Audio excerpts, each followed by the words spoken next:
And we're live. Hi, my name is Justin. This is Nick. Say hi, Nick. Hey. And this is Jay. Hi. We are Cryptids of the Corn. This podcast will focus on cryptids of the Midwest region, specifically Bigfoot, but not limited to Bigfoot. We are actively researching some areas here in the Midwest. We will talk about our active research, but we'll also talk about some popular theories, famous sightings, and if we have a guest we'd like to interview about their specific sighting, we'll do that too. So, Jay, why don't you tell us about yourself? My name is Jay. I don't normally do this sort of thing, but I have a big interest in it and always have, and I'm interested in getting out in the field and experiencing these sorts of things firsthand. Okay, Nick? Hi, my name's Nick. I've lived in the woods my whole life, so I've always been interested in this sort of thing. That's fine. And my name's Justin. I seen a Bigfoot when we were growing up, so I've been interested since then. I was a fishery biologist for a little bit, so I've done some of that work. I went on some endangered species surveys and that kind of stuff. So when we go out, we're taking a very scientific approach to it, but also we're having a lot of fun. And we'll talk about that here in a bit. I've known Nick since, I think, kindergarten. My mom has that picture of us. Known Jay for a while, but we just started hanging out over the last couple months. Yeah. Yeah. I don't think either of them are serial killers. Nick laughed a little quick on that one. All right. So last night we had our first, we're calling it the expedition. Our first time out. We were in Hocking Forest specifically. We went all over. We did Cantwell Cliffs area mostly, and we went all the way down to Moonville, which is like an hour away. Our big problem last night, we'll get into later, but we did have a couple issues with People. it was mostly people. How we set it up. Basically, we just kind of spread out the woods during the day. We spread out through the woods in this kind of Coleman area looking for stuff. Last night we found some, or yesterday afternoon we found some tree breaks, which are most commonly caused by wind. But if you watch any of the Bigfoot shows, every tree break in the woods ever is a Bigfoot.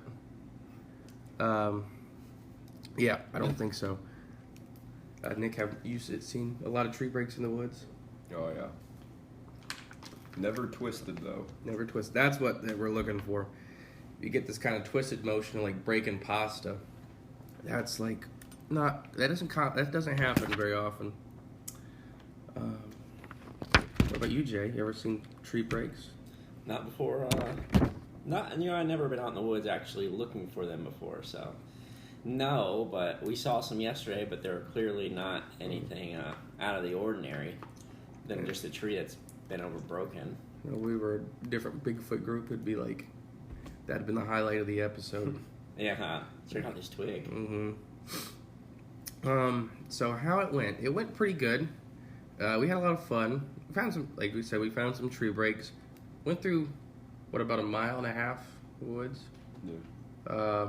Big canyons. Catwell Cliffs is a really cool area. Nick had to slide down a cliff to get back home. Yeah, it was some rough terrain there. Yeah.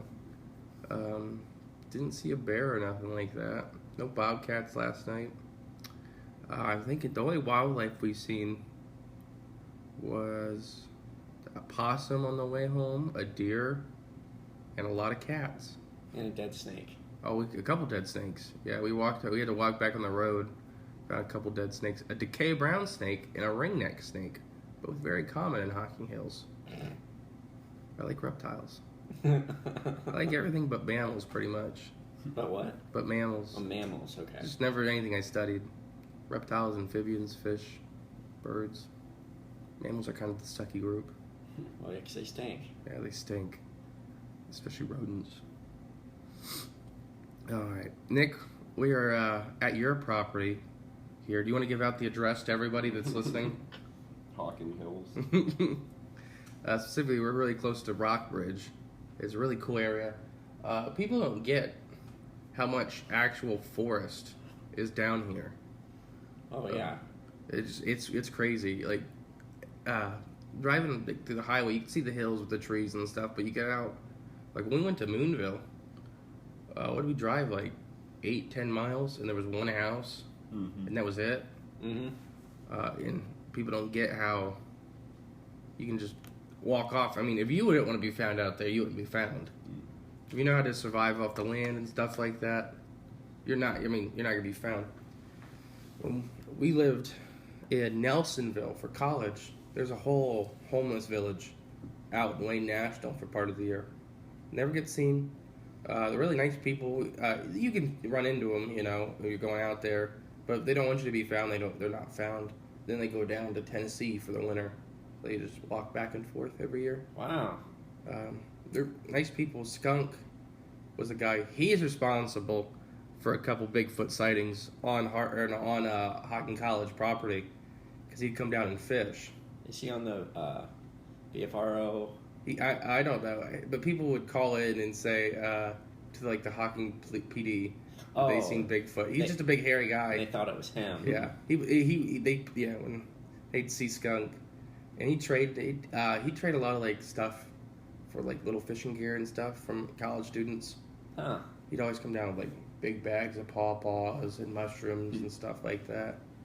That's how a lot of those guys make their money, is they'd sell mushrooms to the mushroom buyers that come through town. Forage the land and things. Yeah, nice guys. So did we find anything last night? A lot of deer sign. A lot of deer. That was kind of cool. And we'll have a video posted on YouTube here shortly. A lot of deer scrapes. Rut just started at last week roughly. I'm not sure about down here because like I said, we're recording this in a Hocking. So up home in Ada, I think they started last week, so they might have just started this week down here. But yeah, a lot of scrapes, a lot of rut pits, just everywhere. Yeah, there's a lot. Found a possum. No, so we did ID some really cool areas for future expeditions. Our biggest problem this weekend, and it was crazy, was that every place was jam-packed with hundreds of people. Every place. We went out. Which is crazy. We drove out on a stone road as far, just to the outreaches, as far as I know, without going deep into Wayne National.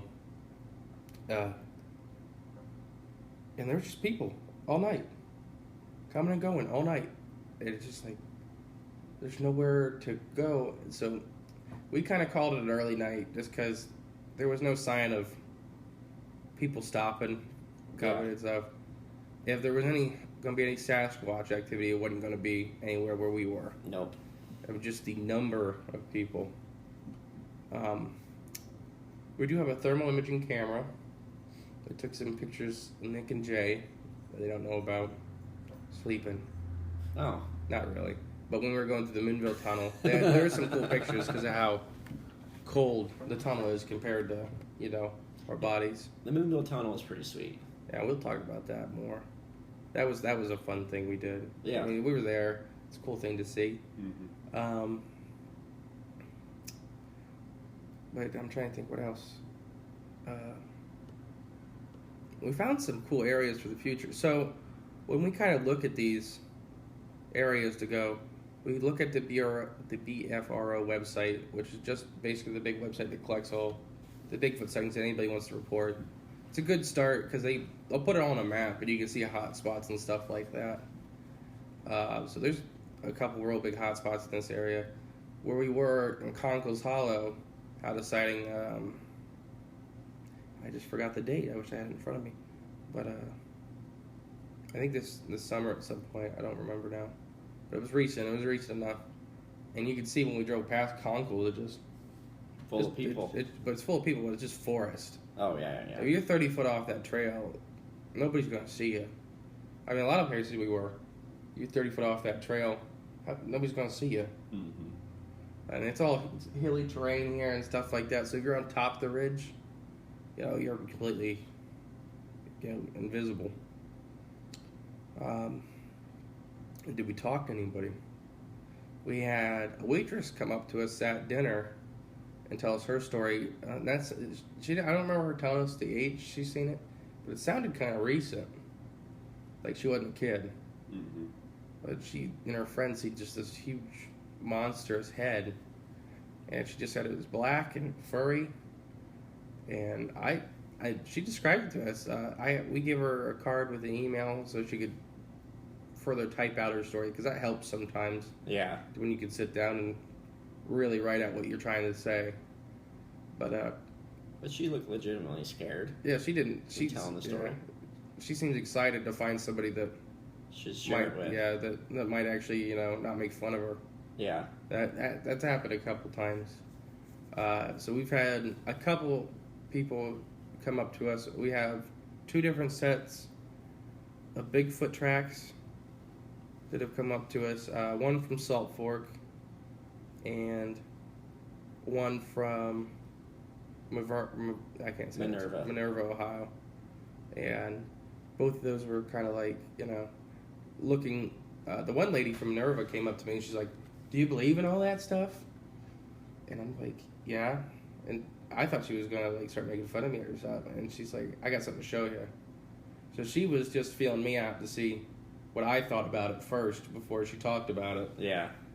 And the other one was on the Ohio Deer Picks, and he was getting made fun of. And I just told him to come over to the group and he did. And he's a really nice guy. He cast his tracks. I walked him through how to do it, and that was up about 10 minutes north of Salt Fork, where he was from. That area is that's the biggest hot spot in Ohio. That's where the Ohio Bigfoot Conference is held. And when you go up there, you realize why. It's just forest. It's just forest, and it's not fun forest to like walk through. Hocking has a lot of cliffs, but Salt Fork has a lot of big rolling like hills. It has cliffs too, but it just got areas that are just, if you walk down there, you're going to spend all day walking back out. Yeah. It's just not fun for a person, it's not. Did his cast ever come out? He got one, because he had 2 break, and it was very upsetting for him. But he did get the 3rd one. And he found a tracker 3, and he took a video, and I can put that on I'll ask permission to put that on the YouTube video.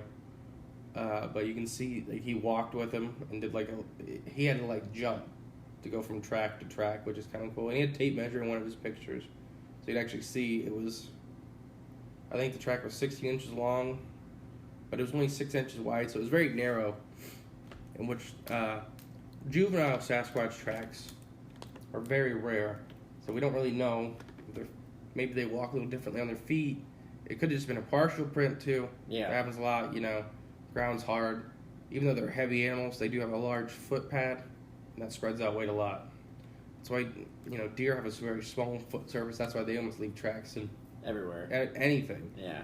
You're talking about elephants and stuff like that. You have a very heavy animal, but a very large foot. Mm-hmm. So they spread it out, over a big distance. Oh. I'm trying to think. That's most of our people have come up to us and told us stuff. Boonville, though. What's your guys? So Moonville was a town. I should have printed up the little story. But Moonville was a town that has all kinds of ghost stories. The town completely disappeared one year. I think it was around 170-ish people. Nobody knows really what happened. Food and stuff was left there. But we went to the Moonville Tunnel just to try to get away from people, because there's a big forest around Moonville with nobody. What did you guys think about it, Jay? Oh, it was eerie. I don't know. It was neat, though. Like, it was neat to just be there and see it, but it was disappointing that there was also a lot of people there, too. A lot of people. Constantly all night. Yeah. Horses, too. And horses, yeah. Yeah. I didn't really cut out one of these. You walk up beside him. Like, yeah, his butt's facing me. I've worked with horses a long time. You know what you don't do? Walk right by their butt. So you kicked really freaking hard. What did you think about it, Nick? It was your first time, and you lived down here. Yeah, it was pretty cool. I mean, definitely a different vibe because of the age of it. Thinking about what could have happened there, but who really knows? Yeah, that's the thing. Nobody knows. I think the weirdest thing is one of the more likely things is some kind of disease came through. Now, one of the things with that was there was no mass grave, because normally when a disease comes through one of those villages, normally like the first half of the bodies are buried because the people that are fit try to get rid of the bodies at least. As far as I know, they've never found anything besides they had a small cemetery, but nothing, not like the whole town was in it, you know. Could have been like a giant Wendigo type creature chased them into a interdimensional portal. There you go. They all disappeared. And some people, it was like in the early, like 1900s, like so it wasn't like. So some people blame like Indian incursions and stuff like that, Native American incursions, and it just wasn't happening in Ohio at that time. Maybe early 1800s. Yeah, like 100 years before that, sure, but some people say I don't know, I don't get that part. I'll believe Jay's Wendigo thing before I believe the poor Native Americans came all the way back here to fight the Moonville tunnel people. Yeah. Just out of nowhere. And next episode, I'll look up the actual story and I'll read it off, just so we get it nailed down. I don't remember the story anymore. It's been forever, but every year for Halloween weekend, they do put lights on the whole trail, and they do I think it's a paid ghost walk and dinner at midnight. It's for some charity, and I can't remember now, so it's not like somebody's making a lot of money because it's on state ground. Right, yeah. But I think it's a big charity event. It's cool. I went the first time. It was October 30th, so the day before Halloween, and we went and we didn't know about that event. And we get down there and everything's lit up. And we're like, oh, this is really. We thought they just had it lit up every night for people to walk. And we're like, this is nice. Yeah. It's not very creepy. And then some guy came out of the woods and he's like, what are you guys doing here? Like, we thought we were here to look at the Moonville Tunnel. Was it not open? He's like, oh, it's open. We have it set up for this event tomorrow, so just don't mess with any of the lights or anything like that. I'm like, oh, okay. He was super nice after that, but, a bunch of kids. Yeah. Coming down, I'm sure they've been setting up those lights all week because it was very expansive. And, he's definitely there to guard all night to make sure nobody's coming to screw with their work. Right, yeah. I think it's like over $100 per person. Oh, wow. It might be $200. Yeah. To do, so it's not like a cheap event. Right. But a lot of the people from Columbus come down. We complain about it all the time. When I lived in Nelsonville, we complained about it at least. What, the city slickers? The leafers. That was the worst thing. Because they would pull over the stupidest spots in the road on campus, just like they owned everything to take pictures of leaves. And I get they're pretty. I get it. It's cool. But you can't. We got to do stuff. Yeah. Like, we don't have the money to take off a day on a Wednesday so you can park in the middle of the friggin' street and look at leaves. Leafers. It's a big thing. And that, they always come down. It was crazy. So Conkle's Hollow we picked because it is normally not very popular. It is kind of a rough trail. So it's not rough enough to be like a really hard trail, but it's not easy enough to be like an easygoing family trail. So most people avoid that little state park. It's almost been sold a couple times. And we get there, and there's like 150 cars. Yeah, the parking lot was full. Hocking, our Old Man's Cave, probably had 200, 300 cars there. Every park. Catwell Cliffs had a full parking lot. They were parking out to the road. I've never seen that. I've been here all summer and stuff like that. Never seen that. And I think part of it is because, like Nick said a couple times, it was Saturday. And part of it is it might be the last hurrah weekend for all these fair weather hikers. Before it gets too cold. It's nice in the wintertime when no one's here. Mm-hmm. Because when we go out, there's 10 people out in the parks, all and they're mostly locals that go walk their dogs or something like that. Yeah. What else happened? Anything else happened last night? Played around with we have a thermal imaging camera. Oh, we even found the guy up in the tree stand. Oh yeah, I felt bad for that guy. We were walking through during the day, and he was super nice. It's public land, So we have every right, and he has every right. And we kind of walked right under him, and he's waving at us, and he's like, "No, you guys can keep coming through." He's super nice. But just I've had bad experiences in Wade National with hunters because some of them just get so mad, and I get it that it's frustrating, but then like he said, it's public land.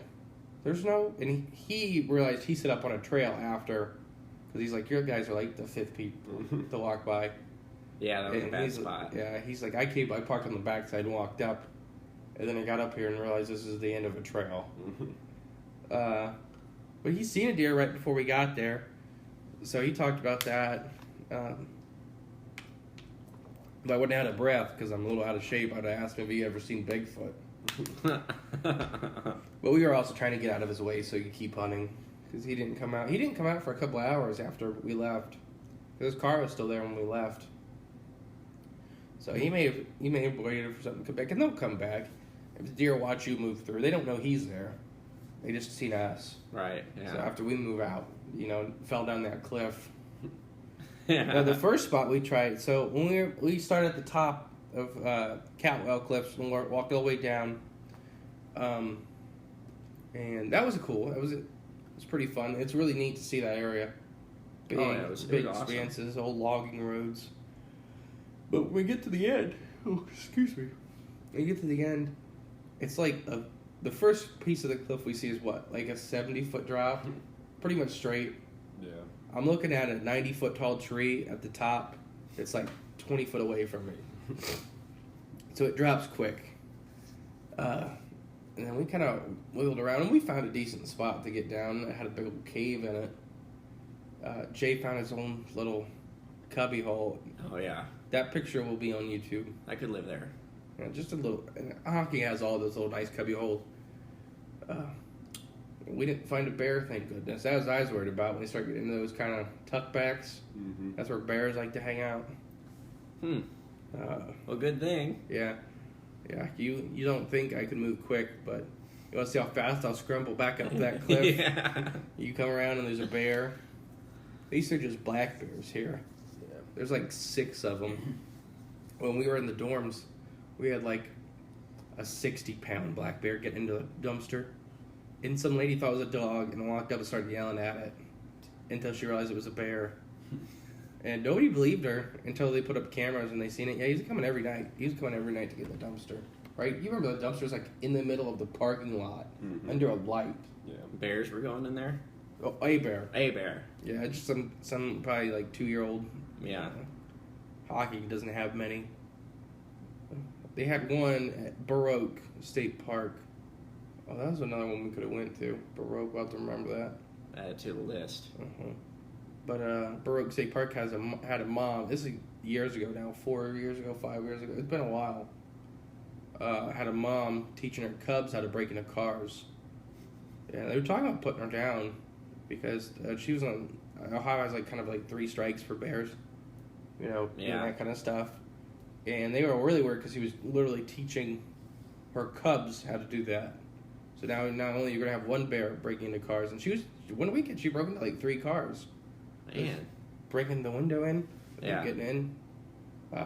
I don't know if they ever put her down or whatever. They didn't. I mean, they did. Obviously, they didn't make that public. Like they're not going to talk about. Yeah, we had to go shoot one of the 5 bears in Hawkins. You're right. Yeah, she has orphans now. They relocate. Yeah, but they only do that like 3 times, and then if a bear or whatever 203 keeps doing problems, they're just going to get rid of that bear. Right. Yeah. And just because there's one thing coming in and getting in a trash can. It's another To when vandalize you're a literally car. breaking a glass window and climbing inside of a car. And then you can do it to a house too. Yeah, I mean, think about that. If you broke into the window on the other side of your car and you didn't see it, and you fling open your door and there's glass there, you're like, oh, what happened? Somebody broke into my car. And then you're from the back seat. Yeah. There's a mom and 2 cubs. Now you're getting your face mauled. Yeah. You were hoping at that point it's just a burglar, not some freaking black bear. They don't get big in Ohio like they do in Tennessee. I've seen a lot of black bear in Tennessee that are just look like small cows. Yeah, I wouldn't want to run into any of that.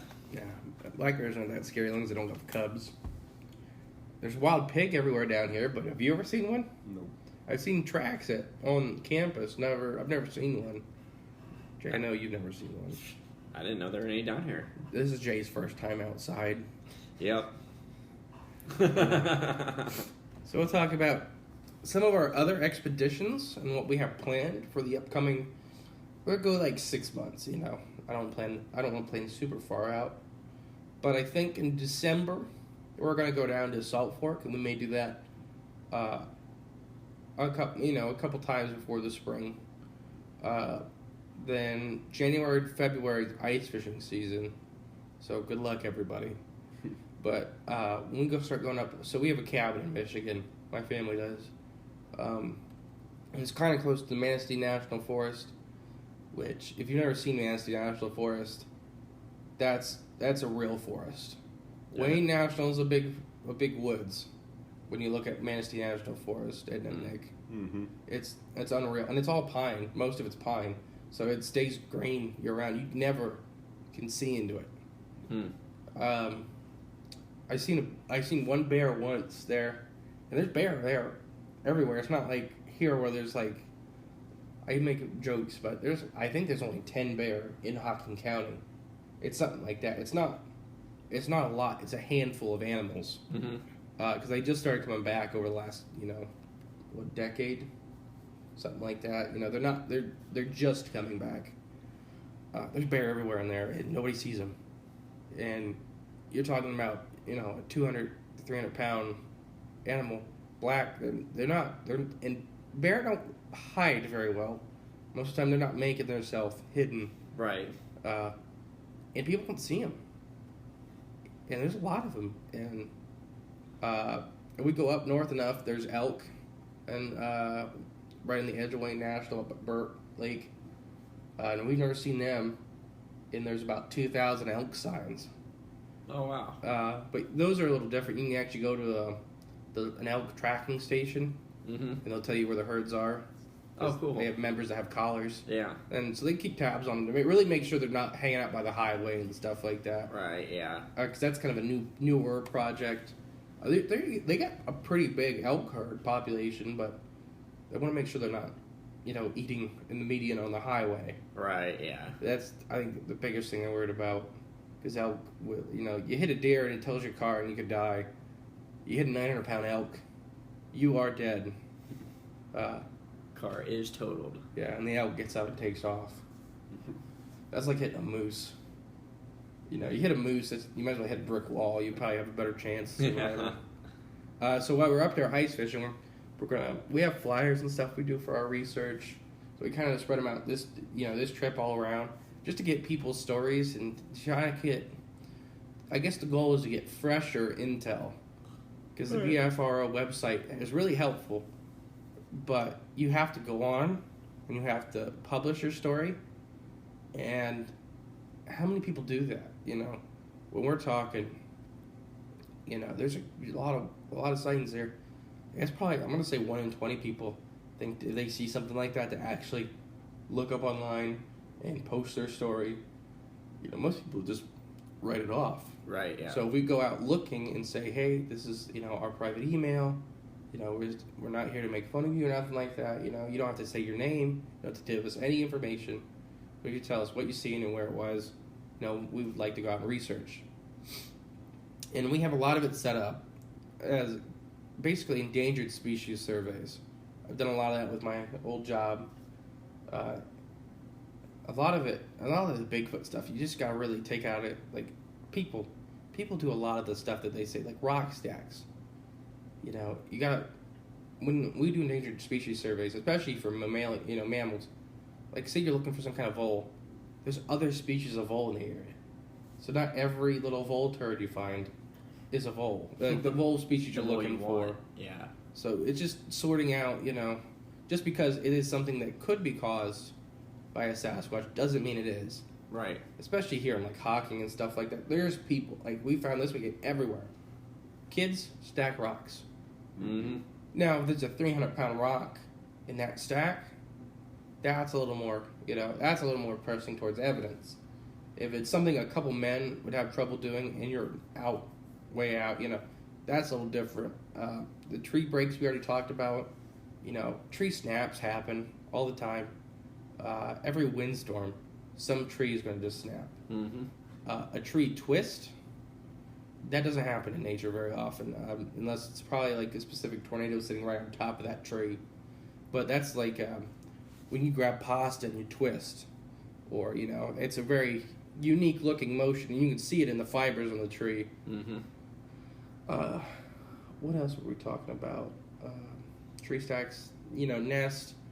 All kinds of animals make nests, so it's not like you can't just point at every hole in the grass and say that's a Sasquatch. Right. That's what I think we're really trying to step away from, is just every little thing you find is not Sasquatch. If they were that common, we'd have one in the zoo, or one would be down on a wall somewhere. There's when you walk 10 feet in the woods and there's tree breaks, it happens. It just happens. There's kids out there. Mm-hmm. How many trees do we break as kids? Never twisted one. We weren't He-Man. And people get... It's easy to snap a tree like that.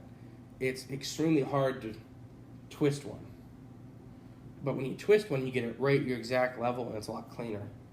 When you snap one, it can be up here, it can be down here,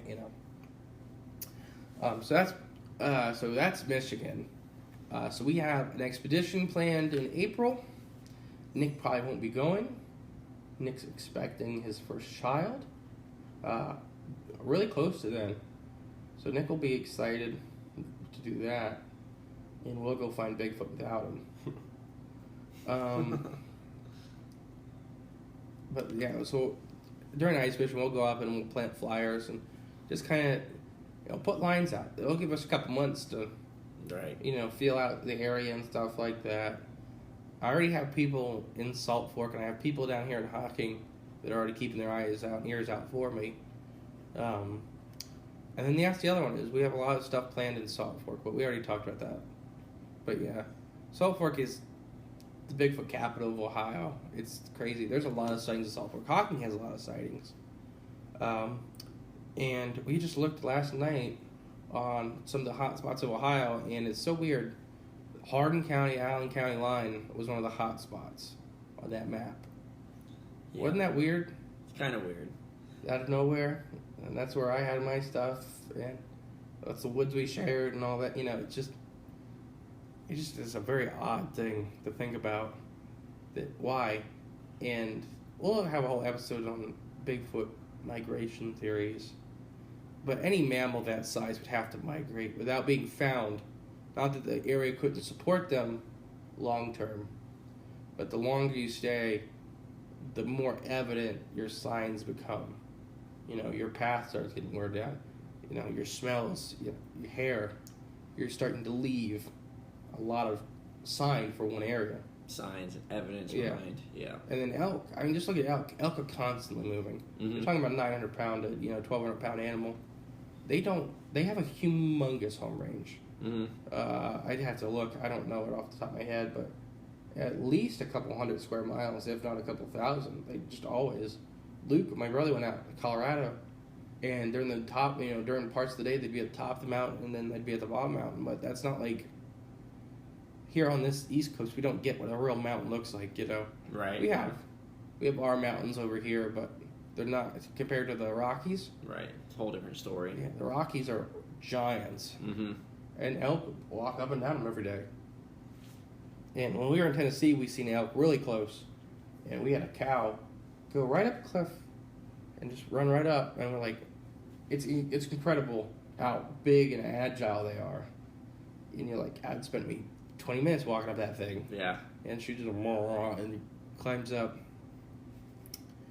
That's kind of future expedition plans for now. So we have kind of three major research areas: Hocking, Salt Fork, and in Manistee National Forest. Manistee's, we will be picking specific areas of the Manistee National Forest because there's some snowmobile trails in it that are 80, 90 miles. That's a snowmobile trail they have in it. Levi, my other brother, has done some of those. And they're real rural, and they see elk on them, Levi thinks he's seen. I can't remember. I believe that might have been the UP, but Levi thinks he's seen a moose on one of them. That'd be intense. I'm terrified of moose. Yeah, they're pretty big. They're just murder machines. I'm more scared. You got to be more scared of mammals than carnivores. Mammals don't think, or not mammals, herbivores. Sorry, herbivores don't think when they kill. They get spooked and they murder you. Carnivores really think it out. And a lot of times they back off. As long as you don't give really strong prey vibes. Like, lions are a lot safer than water buffaloes if you're in Africa. Because a water buffalo sees you, it's going to kill you. There's no chances, there's no thought. Lion, if the lion just ate, if the lion's full, if the lion's by itself, there's a lot of factors that lion's going to take into consideration. How you're acting. If you look at the lion and you gently just keep on walking, like you don't care, that lion's going to take that into consideration. That thing's not scared of me. Mm-hmm. It's not coming towards me, so it's not aggressive towards me, but it's not, it's not coming to look for a fight. So it's not running from me. So it's not a food item. Herbivores just murder you. That's why hippo's the most dangerous animal on the planet. Yeah, screw that. Would hate to run into a hippo ever in my life. Mm-hmm. Hippos are scary. If it's not in the zoo. Big water murder pigs. Nick, would you rather fight a hippo or a grizzly? A grizzly bear might get bored. The hippo just was mean. All right, so here's our first big question of the first podcast. And if you guys at home can't tell, I'm a talker. You think? Jay's kind of in the middle. And we've had people we met that have asked me if Nick talks. And that's more my fault than his. Because I just talk. And Nick just sits there and nods his head along. Me and Nick we've been all over this side of the country together. We've kicked an alligator together. Played red light, green light with water moccasins. Played tag with a rattlesnake in a thunderstorm. Yeah, all these stories are going to come out. But the big question that we're going to tackle for this episode is, what do we believe Bigfoot is personally? And without getting too into depth, that could be another 3-hour conversation. Yeah. But so Jay, why don't you go first? I believe Bigfoot is somewhere between human and beast, but I don't know where I fall on that line. Like somewhere a biological ancestor. Yeah, or something like that. Maybe an offshoot of what we are, could be related to, or something like that. Could be it, or could I think it's somewhere. I think it's more human than not human because it's so intelligent. It's built like us. It's just really big and strong. Do you think they're in the Homo genus? Yeah, I think. Yeah, or maybe some other offshoot of that or something. Somewhere in between that we don't really know too much about. Mm-hmm. Because nowadays, we only believe we're the only human species that exists, and we don't really know too much about our own past either. Yeah. Just recent, within 10, 15,000 years, there was a lot of other human species. Mm-hmm. You go back even further. Even more so. Yeah. So there's humans everywhere, all kinds of humans. There was pygmy humans, not derogatory. There was an actual group, and I believe it was Vietnam, the Hobbit people were found. Mm-hmm. Their max size was 4 foot. That's right. As big as they got. And they weren't misproportioned. They looked just like people, but they were just small. Mm-hmm. And I think they went extinct because of another human species came into their area and took over. Yeah, just took over. Bigger, better, stronger. Mm-hmm. When you're 4 foot tall, a 5'2" guy is a very impressive individual. But yeah, sorry. Oh no, you're good. But I think, I guess I believe that they may have some extra sensory powers, or that's something that maybe we can't relate to. Like they might have a mental capacity that's just different than ours, or more in tune with things that we aren't in tune with. And they can maybe do things that we can't do, sense things we can't sense, see things we can't see. So that's why I think it's a big mystery, and it's a confusing and hard thing to talk about, because unless you have one, laid out in front of you and can actually study it and examine it, you don't really going to know for sure. There's no such thing as a Bigfoot expert until Right. there's one on the slab somewhere. Right. And I don't know if I ever want that. That's all these people that talk about Bigfoot, like, they know the guy. Right, yeah. And it's like, you can say, everybody, it's all theory. Mm-hmm. I've seen one, but I don't know. I have my own thoughts, but nobody knows. Right. Nobody, So, yeah. Is that? That's about it. All right, Nikki. I'm still on the fence a little bit, but if I were to guess, I don't know if I'd think he's necessarily a biological creature that's physically here, so much as an entity or something of that nature that maybe could come and go from one place to another and not necessarily stay, I don't know, stationary. That's why we haven't been able to find bodies or anything like that, or really any evidence, because it's an entity, and the fact that it can disappear and morph and change into something else. Yeah. There's just a lot of weird with Bigfoot.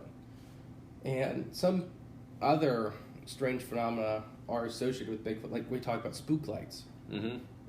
It's weird how often that gets associated with Bigfoot. People see spook lights and then have a Bigfoot encounter, or vice versa. And if say they're interdimensional and they're hopping back and forth, some people think that spook light is their leftover presence as them moving through. So they're walking through that other plane, but they can't fully leave one or the other. Yeah. So that's their little spot that's left there. Or something.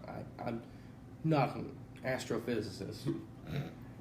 I was a fish guy.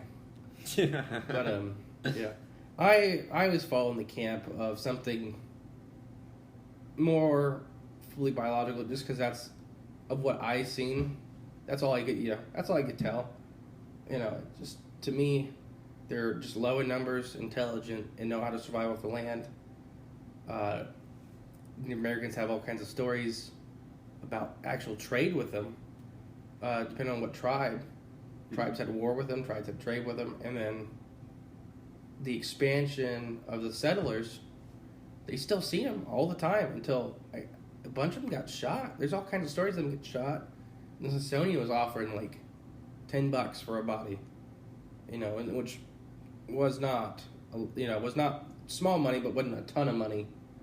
And they would put these Sasquatch carcasses on train cars to send back to Smithsonian, and then they'd chuck them out because it wasn't worth the money, because they'd start reeking too bad, because you didn't have refrigeration. You had to get back on the other side of the country before this thing was rotten too far. Ugh. And so I think enough of that happened to where they learned, okay, people, they're going to wipe us out.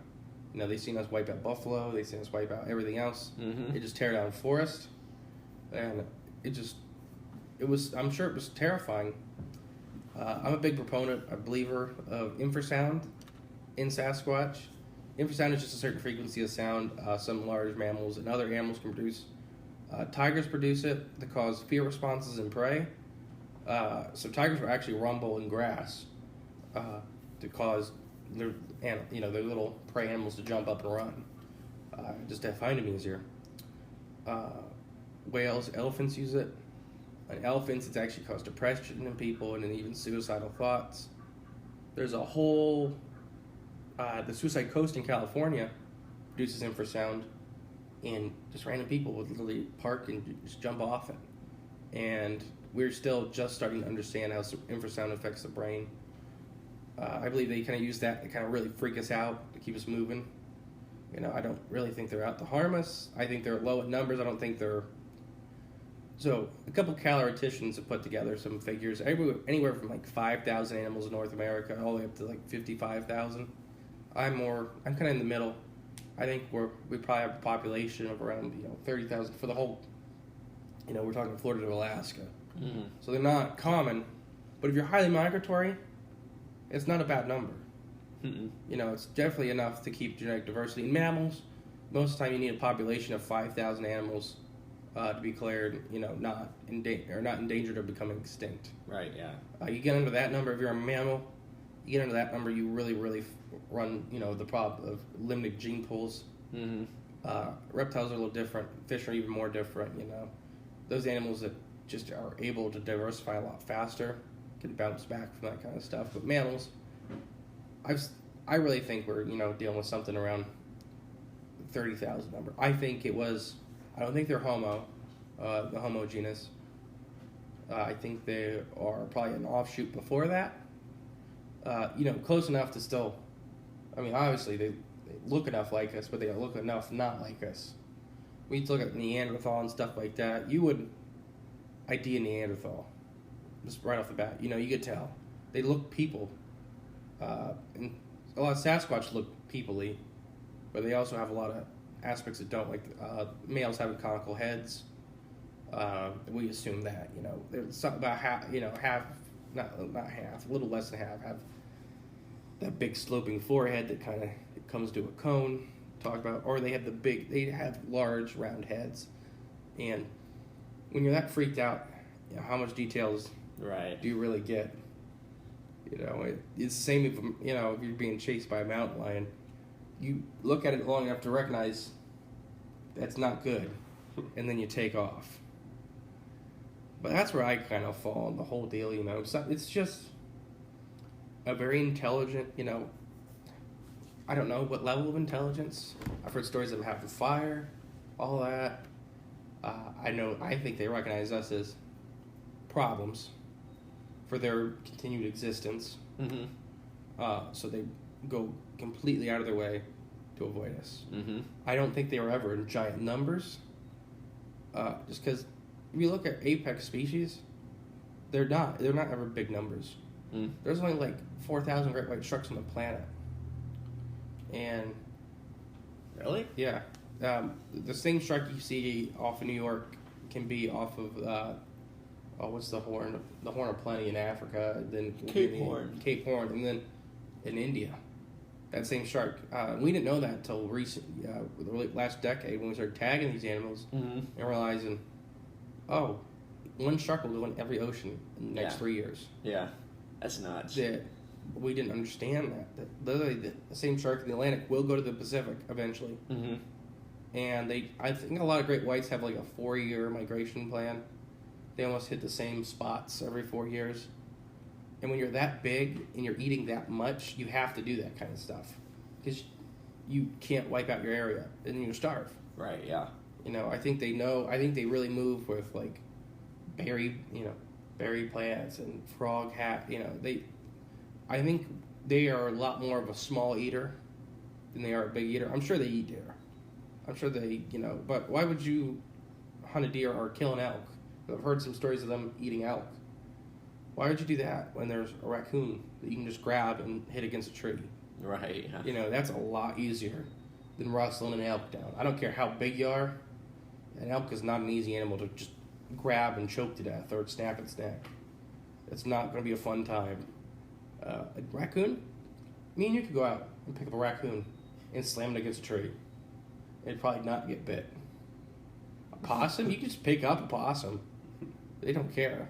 They're just all, they hiss at you, and then that's it. Yeah, they're all show. Nobody hurt possums. They're good. That's my little... But that's kind of what I think I went over. I'm bad. I talk a lot. That's all good. So our next one, our next expedition, we're going to shoot for sometime in December. We haven't got that together yet. And that'll probably be in Salt Fork. Jay's footing the bill on the hotel and all that. So Shit. He's a big entrepreneur. We're trying to get Nick up there. Nick's in college still, so just, his schedule. And that he's going to be a dad. It's just, schedule's not as loose as ours. Well, I just do whatever I want. I got a wife that makes all the money. It's nice. It's nice. The next podcast, we'll probably shoot for what is today? 6th? The 6th. 7th of November. The 7th. We'll probably shoot for somewhere towards the end of November. We're going to shoot for 2 of these a month. Nick will always try. We'll always try to get Nick in these, but sometimes it just won't happen with just our schedules. But we're gonna try. Any final thoughts? I think there's a lot of mysteries in the world that aren't talked about in the public today amongst, that's like mainstream knowledge or mainstream talking points or thought. And those are the kind of things that I'm interested in, or those things that aren't really talked about, and I think this is definitely one of them, and I think it's going to be a fun little journey. Yeah. Nikki? No final thoughts? Mm-hmm. Just say something so I know you're still here. I'm here. Okay. Yeah, I'm excited. And it's not just Bigfoot, even though that's the focus, Right. Another one in Ohio is like the alien black cats, which doesn't mean extraterrestrial. It means a foreign black cat species. Because mountain lions are black. It's just we've never had a melanistic mountain lion. That kind of stuff, I don't know if we'll get into like a snallygaster, because I don't know how real that is. But the Ohio frogman. The Ohio frogman. I'm pretty sure that was an iguana. They shot an iguana like a week later that didn't have a tail. Like a big iguana. And I'm pretty sure that's what the frogman was. Interesting. It was a big tailless iguana. I mean, keep in mind, that was the 50s? Yeah, so they didn't see iguanas very often. It's not like the pet trade now. Right. You see a 4-foot iguana without a tail. Like, don't like that thing. All right. Well, I think that's it. Thank you, guys. Everybody in the listening. We'll see you next time. Bye. Hey, guys. It's Justin here again. I just wanted to say thank you for listening. I promise we will get better at this, the whole thing. Finding stories, reports, going out and investigating, doing our research, and presenting it to you guys. I'll get better at editing. We'll all get better together. We appreciate you guys getting on this journey with us, and I hope you listen to us next time. Thank you, guys.